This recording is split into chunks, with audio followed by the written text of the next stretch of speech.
আসসালামু আলাইকুম ওয়া রাহমাতুল্লাহ। আশা করি আপনারা সকলেই অনেক ভালো আছেন। বন্ধুরা, আপনারা সকলেই মহান আল্লাহ তাআলার কুদরতের ভিডিও দেখতে বেশি ভালোবাসেন। তাই আপনাদের সামনে আজ এমন একটি আল্লাহর কুদরতের ভিডিও নিয়ে হাজির হয়েছি, যা দেখার পর আপনার মুখ থেকে শুধু একটি শব্দই বের হবে, আর তা হলো সুবহানাল্লাহ।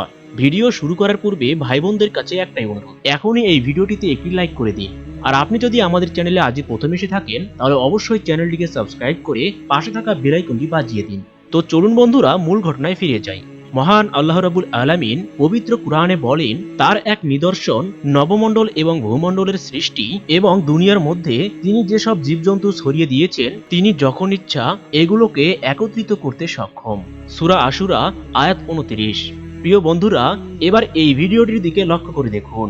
এটি একটি মহান আল্লাহ তাআলার কুদরতের ভিডিও। এই মাছটিকে হয়তো আপনারা অনেকেই চিনেন। এই মাছটিকে আমরা তেলাপিয়া নামে চিনে থাকি।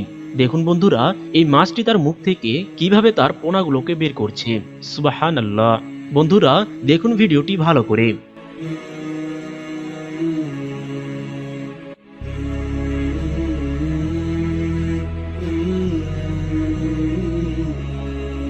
এই মাছটি সাপ ব্যাঙ থেকে তার বাচ্চাগুলোকে বাঁচানোর জন্য মূলত এই কৌশলটি করে থাকে। সত্যি এটি মহান আল্লাহ তাআলার একটি অলৌকিক কুদরত। সুবহানাল্লাহ।